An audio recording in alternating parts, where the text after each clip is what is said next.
બનાસકાંઠાની વાત કરીએ તો કાંકરેજના સિહોરી-થરા નેશનલ હાઈવે ડુંગરાસણ નજીક ગોળાઈમાં અકસ્માતની ઘટના સર્જાઈ તો એકનું કમકમાટીભર્યું મોત નીપજ્યું અને એક ઘાયલ જોવા મળ્યું છે।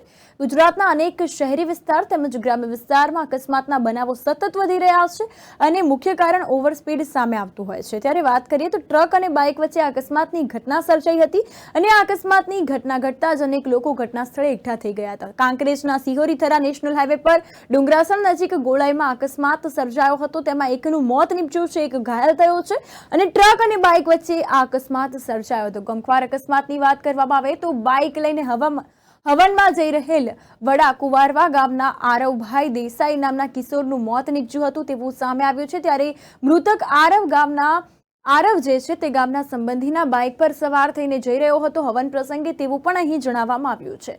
ઘટનાની જાણ 108ને થતા 108ની ટીમ ઘટના સ્થળે પહોંચી હતી। ઘાયલ યુવકને સારવાર અર્થે મૃતક કિશોરના મૃતદેહને પીએમ અર્થે ખસેડવામાં આવ્યો હતો અને આ અંગે વધુ તપાસ પોલીસ દ્વારા શરૂ કરાઈ છે।